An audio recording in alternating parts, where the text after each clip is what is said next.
Oke, kali ini kita akan bahas menu selanjutnya yaitu trade footprints. Menunya ke sini ya guys, kita klik aja trade footprints. Oke, apa itu trade footprints? Kalau teman-teman menganalisa di OLT ya, kalau yang pakai iPod itu namanya dan summary. Ya, jadi rangkuman perdagangan hari itu di setiap harga ya, di setiap level harga. Kalau yang pakai Valbury ini namanya trade book. Ya, jadi ini adalah pencatatan transaksi per level harga ya. Jadi setiap level harga ini ada transaksi berapa lot ya. Misalnya di case ini kita ambil saham BRPT misalnya hari tanggal 17 ini ya. Misalnya di level harga 1.700 itu total perdagangan ada 187.000 lot. Nah, ini ada di HK, ini ada transaksi HQ ya. Jadi yang di kanan ini HK, jadi S lot itu HK, B lot itu haki ya. Jadi ini tuh diambil dari yang ngantri. Jadi kalau HK kan yang ngantri yang sell, namanya sell, sellot, slot. Kalau ngebuy yang ngantri, yang namanya pilot ya di haki. Jadi ke kanan ini HK, ke kiri ini haki. Untuk ipot sama Valbury itu standarnya seperti itu ya. Tapi ada beberapa sekuritas yang standarnya kebalik ya. Kayak Stockbit itu justru HK-nya ditaruh di kanan, hakinya yang di kiri. Nah ini lebih ngebingungin sebetulnya ya. Lebih enak kayak gini, HK ke kanan, haki ke kiri ya. Nah, ini transaksi HK sama transaksi haki itu bukan berarti jual atau beli ya. Jadi transaksi HK kita bisa beli dan kita juga bisa jual. Transaksi haki juga sama, kita bisa beli, bisa jual. Bedanya apa? Kalau transaksi haki kita jual, artinya ada bid di harga berapa kita haki gitu loh. Tapi kalau misalnya haki itu kita beli, ya berarti kita ngantri gitu. Jadi jual itu, sorry mungkin lebih gampang gini ya. Kita beli itu bisa HK, bisa haki transaksinya. Ya, misalnya kita mau buy di harga 1.700 ya. Nah ini bisa HK, bisa haki. Kalau memang overnya di 1.700, kita langsung nge-buy HK ke kanan, ya berarti kita nge-buy-nya HK. Tapi kalau misalnya harga udah 1.710, terus kita ngantri di 1.700, ini kan kita bakal dapat kalau ada yang haki dong. Kan kita ngantri. Gitu. Ya, jadi buy itu bisa haki. Bedanya apa? Kalau HK ya berarti kita langsung hajar harga di over.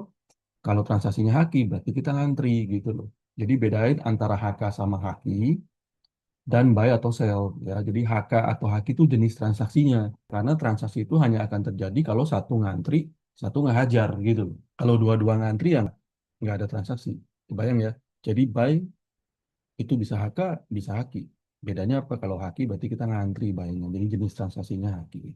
Oke, perbedaannya dengan menu di sekuritas apa? Di sekuritas ini biasanya hanya tampil satu hari aja. Ya, kalau teman-teman lihat, misalnya tanggal 17, ya dia akan keluarin angka tanggal 17 aja. Kita mau lihat yang kemarin tanggal 16 nggak bisa. Tanggal 15 nggak bisa, apalagi minggu lalu, bulan lalu. Itu nggak bisa. Ya. Nah, di Bandar Moloni ini kita save.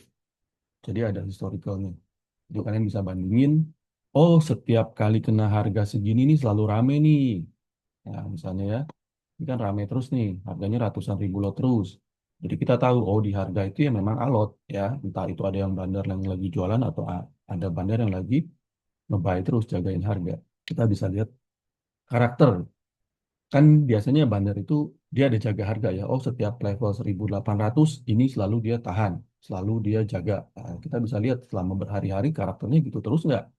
Kalau masih gitu ya berarti harga masih dijaga. Misalnya kalau udah nggak dijaga ya berarti mesti hati gitu loh. Kok dia udah nyerah. Nah, yang pertama itu ya kita punya data historicalnya. Yang kedua kita kasih chartnya. Jadi ini benar yang bentuk chartnya ya. Jadi kalau kalian nanti bandingin ya ini bentuk candlenya kayak gini. Jadi kita juga bisa tahu ini range harga di ekor, range harga di body ya. Area mana yang ramai, area mana yang sepi, area di mana yang ditahan, area mana yang dihakain terus, area mana yang diguyurin terus. Itu kita juga bisa lihat ya. Nah, berikutnya kita ada data frekuensinya juga. Nah, ini sebetulnya kalau di sekuritas yang saya pakai di IPOT sama Paburi, itu angka frekuensinya ada ya. Di dan summary atau trade booknya itu ada angka frekuensinya. Tapi yang nggak ada adalah angka ini. Lot per frekuensinya itu nggak dihitungin. ya. Jadi kita mesti ngitung sendiri, entah pakai kalkulator, entah pakai Excel, ya. Misalnya ini S lot, 84.000 lot, frekuensinya sekian. Nah, berapa lot sih per frekuensi? Nah, itu angkanya kita udah hitungin di sini, ya. Nah, ini lot per frekuensi itu juga akan jadi clue, ya. Kalau lotnya kecil, ya berarti retail. Kalau lotnya kalian pikir sendiri, ya. Itu yang pertama, ya. Jadi kita sudah hitungin lot per frekuensinya. Yang kedua, kita juga keluarin angka ordernya. Bedanya frekuensi sama order apa sih? Kalau order ya kita real ordernya berapa kali gitu. Kalau frekuensi kan tergantung, kita order 100 kali, bisa jadi frekuensinya 200 kali. Ya, kalau lawan kita makanin kitanya separuh gitu kan. Nah, di sini udah ada data ordernya. Kemudian udah kita hitungin juga lot per order. Jadi ini kan angka lotnya. Ini berarti ada HK sebanyak 1.160 lot. Dalam berapa kali HK? Dalam 13 kali HK. Jadi per HK tuh berapa? 89 watt gitu ya. Jadi nanti kalian bisa melihat area-area mana yang HK-nya tuh gede-gede, area mana yang HK-nya kecil-kecil. Nah, itu akan ngasih clue juga ya. Nanti kalian bisa combine dengan broker summary atau broker transaction atau bid offer reply untuk bisa dapat clue-nya ya. Oke, ini juga bisa dikeluarin langsung dua-duanya ya, bisa frekuensi sama order. Kalian bisa langsung keluarin. Jadi nanti kalian bisa bandingin antara jumlah frekuensi dan jumlah ordernya atau lot per frekuensi dibandingkan dengan lot per order. Kalau bedanya jauh, ya berarti itu big player atau bandar lawannya retail gitu. Tapi kalau sama-sama besar, berarti retail ketemu retail. Kalau sama-sama kecil-kecil atau slot per order dan slot per frekuensinya sama-sama besar, ya berarti itu big player ketemu big player. Jadi setiap transaksi gede-gede gitu. Oke, itu ya menu trade footprints. Nah, ada satu lagi keunggulannya di Bandar Moloni ini kan adalah data perdagangan semua pihak dalam satu hari itu. Ya, kita nggak tahu broker ZP itu transaksinya kayak gimana, broker XL transaksinya kayak gimana di tabel ini. Nah, di sini kita bisa isi brokernya. Kalau kita cuma mau lihat broker, misalnya kita mau lihat broker ZP aja. Nah, ini kita bisa lihat. Ya, ini biar nggak pusing, frekuensi dimatiin dulu ya. Oke. Nah, ini adalah transaksi broker ZP. Jadi kita bisa lihat, oh ZP ini karakternya buang di daerah sini ya, di atas ini. Terus dia turun penutupan di sini, berarti dia jual pucuk hari itu. Kurang lebih gitu ya. Padahal ZP-nya ini smart money-nya gitu. Nah, ini minus itu artinya sell ya. Plus itu artinya buy. Jadi jadi kalau plus kan kita nambah lot. Gitu ya. Kalau kita jual kan kita mengurangi lot. Makanya kita kasih minus kalau dia jualan ya. Jadi lambang minus ini jualan. Sama di order juga, misalnya ordernya minus 8, berarti dia jualan 8 kali. Ya, dia nge-sell ordernya 8 kali. Nah ini misalnya ini di buy order, dia 7 kali. Berarti dia nge-buy ordernya 7 kali di sini. Tapi ini udah di net ya. Karena angka di sini, itu si ZP itu bisa buy dan bisa sell juga. Gitu. Jadi ini udah di net di harga ini. Demikian juga ini buy ordernya ini sudah di net juga. Ini lot per order kalau minus juga ya artinya itu adalah jualan ya. Jadi berarti dia jualannya per 9 lot. ZP ini di harga 1.760 sekali jualan 414 lot. Tahu dari mana ini jualan kan minus.